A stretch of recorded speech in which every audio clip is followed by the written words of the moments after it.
carryover from our called meeting about the CEP program that, Ms. Thornton presented. And I've asked her and Ms. Calhoun to come tonight and give us some more information, I think specifically about the federal programs part. Okay. I actually put a little memo so that you all can have something to look back on later. But basically what it said is that because we are a Title I district, we receive federal funds, and all of our schools for the Title I district, so the elementary school has the lesser, probably have more poverty rate, more free reduced lunch, so they get more funding than the other schools. However, if they do the CEP, we just split the funds equally. It's not like it's a lot more, maybe $5,000 or $6,000 more that they was receiving. Now the funding will still be at Thomasville City Schools, so everybody will still be serviced and still get what they need. And actually it'll give you an opportunity to receive more grants because the whole district is receiving free lunch. So it doesn't affect federal programs at all.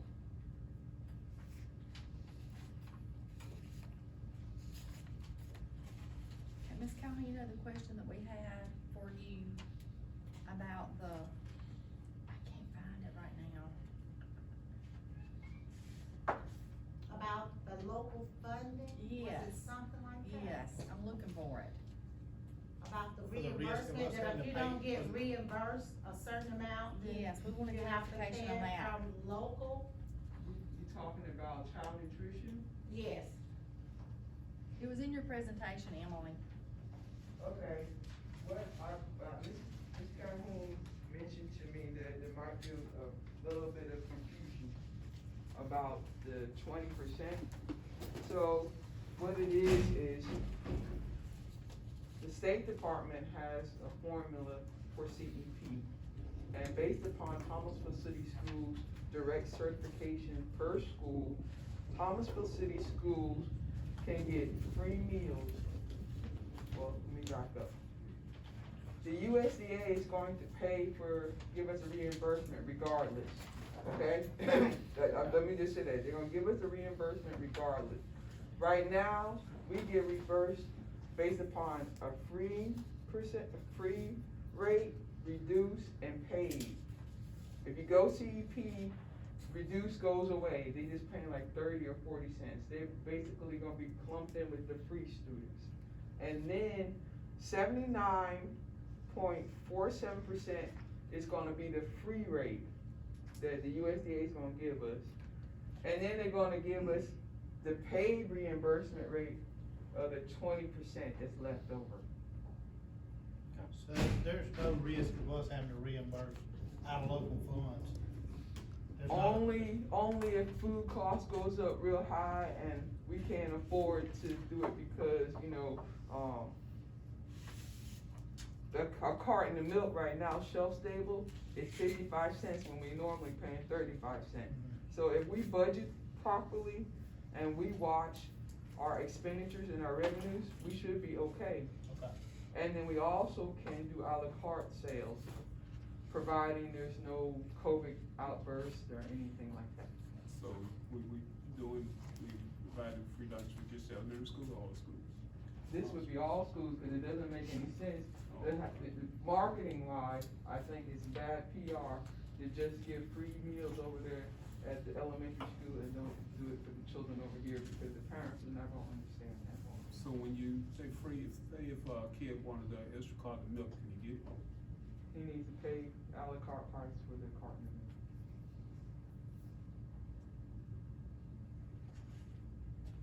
You said 20% is paid back by who? By But the USDA is going to USDA. pay for it. Yes, sir. So Emily, on But one let's just, let me use this as an example, and this is not the right reimbursement rate. You could say that if the USDA said they pay $4 for each free meal, that's what we're gonna get. $4 for 79% of everybody that eats. And if they say they're only gonna give 50 cents for the paid students, then we're gonna get 50 cents for the 29. So it behooves us for everybody to eat. Yeah. Basically. Got you. We were just curious on one of your slides where it said, we wanted to make sure we understood what some of these things could be, where it said, any financial loss must be reimbursed using non-federal funds, and we emphasize that would be local money. We were just wondering what kind of financial law, I mean, what could happen for us to have to do that? What's the downside? Yes. Child nutrition cannot ever take a loss. Right. Right now, the students owe almost $1,000. That's a loss, Mm-hmm. and this is only September. That's our Right. bad debt right here. So Right. I would say somebody's gonna have to pay for that $1,000 if the parents do not pay for it. PTO, general fund, someone, organization outside of the school, so we can't have that balance keep increasing because Superintendent Mackey says that we have to feed the children regardless, even though that's what we were doing. So it could go higher than $1,000 because the parents are used to getting it for free. That's a loss. Yeah. Mm-hmm. You know, That's we're all already right. losing, you know what I'm saying? So, one of the things, like I said, if we don't manage correctly, like if I have too much labor, right now, what I've done is we had somebody resign last month. Well, we didn't post a job opening because we wanna make sure that we can operate the program, efficiently. So I didn't replace them, because right now, we don't have our participation number up high enough that warrants us to hire another person to fill the vacant spot. So those are the type of decisions that I need to make along with the superintendent and the chief financial officer. All I can say is I'll stay on top of it, but I just wanted to make sure that you understood that, because if we should go in the hole, and I don't think it would be thousands of dollars or anything like that, you just have to be aware that there are some negatives to it, or could be. Are you still having a lot of supply chain issues with getting your goods in and? The worst is milk. Milk? Right now, and I'm actually, it's not a bad issue because we are able to acquire the milk, but I have to do a bid, because when I was on the packer bid, and I expected that they'd be able to, get a supplier for us, but they were unable to get a supplier for us because there's nobody in the state that could service the whole state milk. So, it's best for me and the local, child nutrition director to do it regionally. So what I'm trying to do is to get milk from Perry Farms, which is out of Louisiana. They agreed to bring us milk. So I hope they don't go out of business, you Yeah. don't know. Where was it coming from originally? Tuscaloosa. Tuscaloosa. Now you get it out of Louisiana, so the cost is probably gonna go up, what'd you say, 30 cents, 55 cents? Well, what it was, I was getting the shelf-stable milk. I'm being charged 55 cents for the shelf-stable milk, but my friends in Bibb County are paying 70 cents. So it depends on who you get it through, because they're getting it through, a produce company. I'm getting it from an actual milk supplier that will come here to Thomasville. Now, I spoke to Borden Dairy, because there is a division of Borden Dairy taking care of Mobile County, but they don't come all the way up here to Thomasville because the DOT laws where the drivers can only drive so many hours, and all those things are factors in getting milk here to Thomasville, because we're in a rural area. Yeah. So we blessed to get some from Perry Farms. I don't know where, like Wilcox or some of the outlying areas are gonna get some milk from. They're gonna have to use the produce company, who's gonna charge them 70 cents.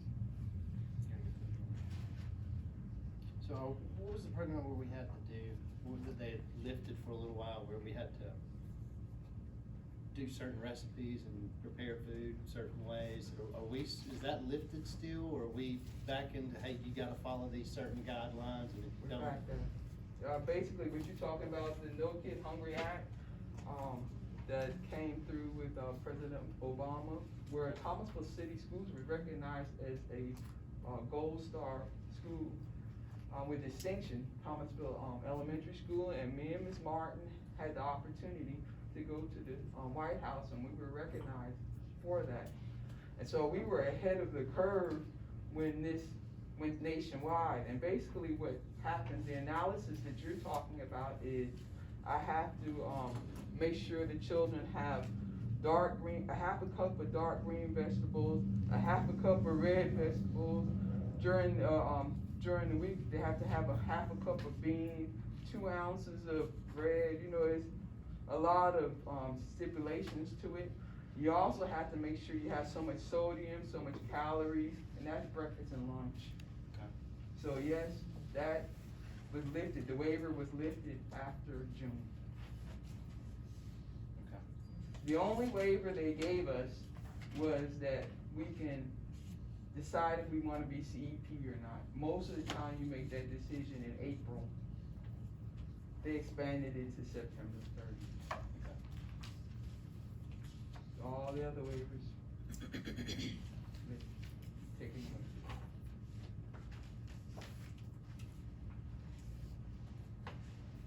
We're the only school in this area without the CEP program right now. Demopolis has partial CEP.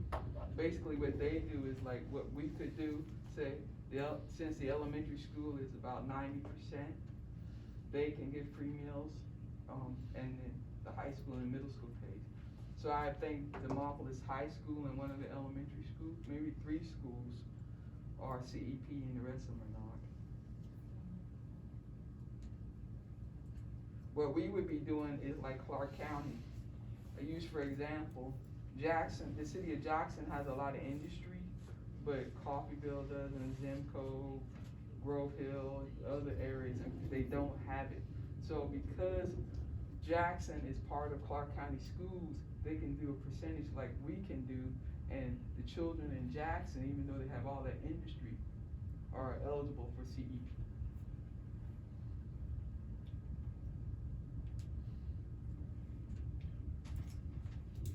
Now I just going to, quite frankly, the way that this happened, what made me think about CEP was they sent out a list, and there were a lot of people taking risks, around 40%. And I was like, I thought they always said don't do it unless you were close to 60%.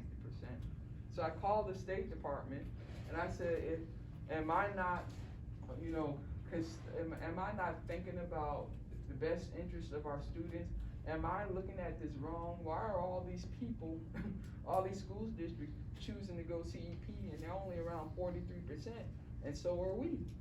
So what happened was they realized that the middle school data was not being pulled in. So it took about 2 weeks to get that pulled in, and so it raised our rates a little bit. And they said, well, Emily, look at this, you know, like the information that I presented last month was we actually can get more money doing CEP than what we're doing now. It was like $300 that I explained to you, that if we went from universal breakfast to CEP, we would increase our revenues about $300. So the bookkeeper in me said, we losing $300. I also want to look at it, I'm passionate about helping the parents, the families, because I look at what I do as a ministry. When they send a lunch application, I process it, I take it as face value. Sometimes they don't always tell the truth, but they sign it, so I process it. So what I do is I say, when somebody comes to me, there's grandparents raising children. They come to me and they say, hey, I don't know how to fill out the application. I say, ma'am, sir, let me help you.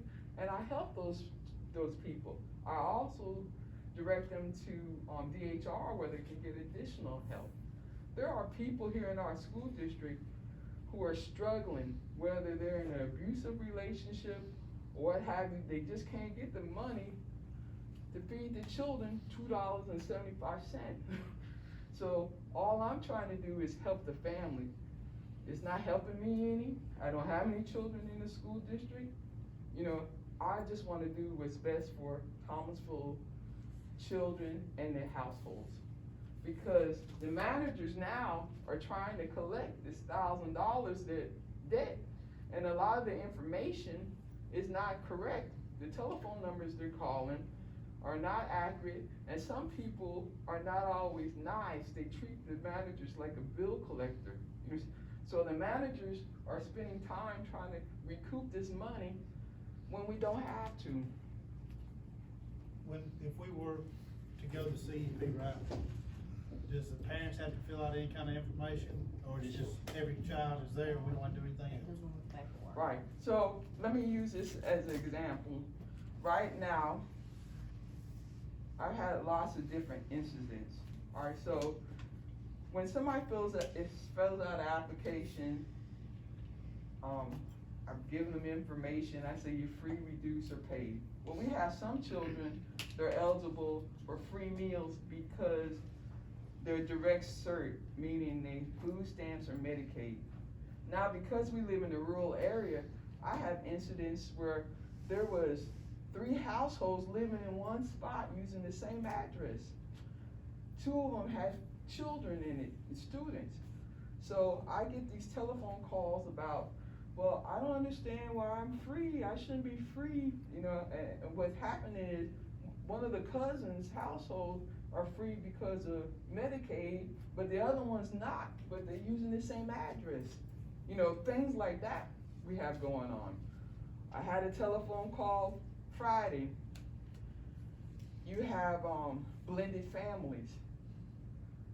So one mother called me because her child was getting free meals and she didn't think they should. Well, the child was getting free meals because their stepson was getting free meals. So I can't tell them all the business, but I was thinking to myself, if I had CEP, I wouldn't have to deal with this right here, you know? Yeah. And even with the pandemic funds, if we were CEP this year and they have the money for the pandemic next year, none of our people would have to call us and ask us would they be eligible. They would. Because in the beginning, I thought we would this year, and so I worried Miss Morris, because school was about to start, you know what I'm saying? They hadn't paid for a meal in 2 years. You look at the elementary school, the preschool, at least 3 years worth of children hadn't paid for anything. They didn't know anything about the application. So I was trying to do what I could to help the families. It's all about the children for me. So we have to vote on it? So it should be Or is it about- just something that, can we do that tonight, or do we have to do that at a later meeting? Or? We have to do it tonight because it has to be done by the 30th. And I think it's a good practice to get the board members' approval about it, because if something happens, you have full disclosure. You know what Ms. Calhoun talked about. She said it would not impact federal programs. We called and talked to some other people, and in the emergency situation, we can act on it without having approval, but since we have the time and we had the ability to hear last time and now a work session, so now we have the ability to do it that way. Okay. And I would also wanna say, Superintendent Mackey sent out a memo, in the July, saying that he wanted each school system to consider doing free meals for the children. He wanted, if you were eligible for CEP, to do that, Provision 1 or Provision 2. I don't think he would advise us to do that if he thought we was gonna go in whole, or it was gonna impact the federal program. I agree. But he sent that out, and that's when I really started looking at, why were we not doing this?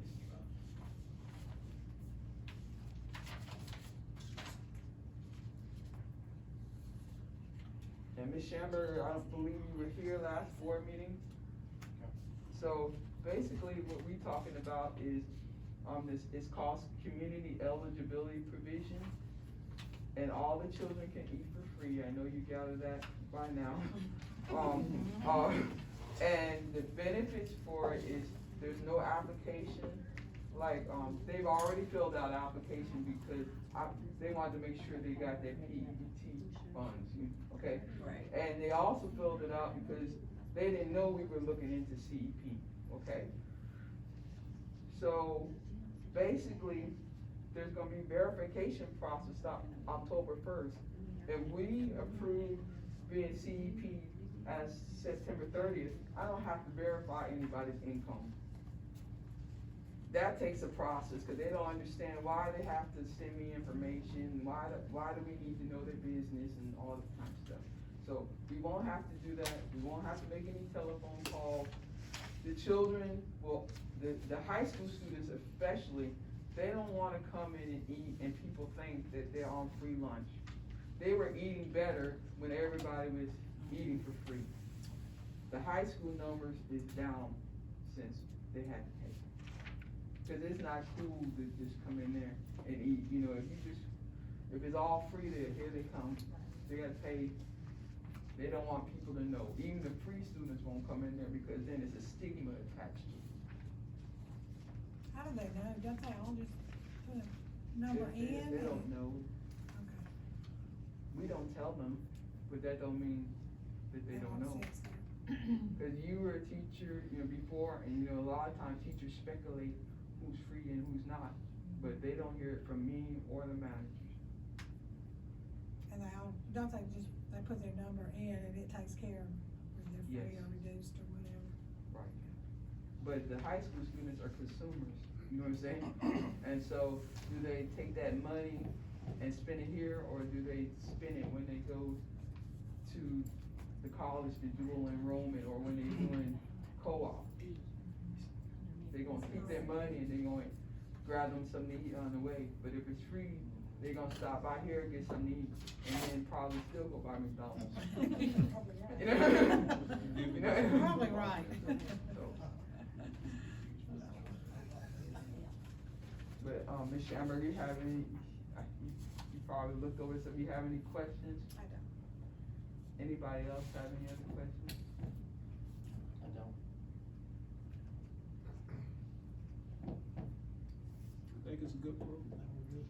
I'm very, a cautious spender with my own money and the school's money. And I wouldn't do it if I didn't think that it was, You wanna break it? something. And then last month, when you said, well, can we do it? I said, wait a minute, don't be so rash, you know what I'm saying? Think about it. That's the type of person I am. Mhm. I want full disclosure, I want you to be good. I mean, I think it's the right thing. Is we all just got to be responsible with the taxpayers' money, you know? Yeah, so, But provide nutritious meals for the students, so they don't come here hungry.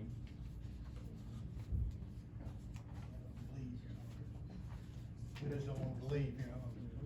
They come Hung- hungry, we it's just hard don't for wanna hungry leave. kids We don't to wanna learn. leave hungry, that's for sure. Yeah, it's hard for hungry kids to learn, and then I go back to Ms. Nichols, and she was in the classroom. You got children sitting in your classroom hungry, are they paying attention to what you're teaching them?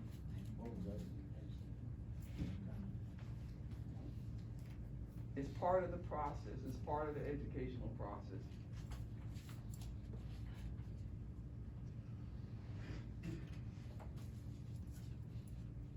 any other questions about the, CEP program? And remember, if it doesn't work out this year, you don't have to do it next year, we're not locked in. How about teachers, do they get free too, or just students? Like, even if I came to eat with my child or something, I'll have to pay. It's a child nutrition program. Marshall, they probably charge you extra. The only, look, the only person who gets to eat for free is the breakfast in the classroom teachers, because they become like, the point of sales. Cause the managers don't go to each room, so the teacher marks off and makes sure that the children get a reimbursable meal.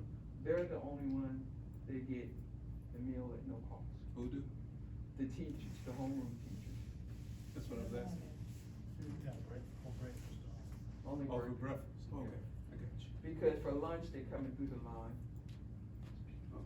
Now, at the elementary school, they got some staying in the classroom and some going through the line, so the teachers that have the children eating in the classroom, those are the ones that are eating for free. Okay. The 3rd and 4th grade teachers, if they want a meal, they're gonna have to pay for it. Okay, I got you.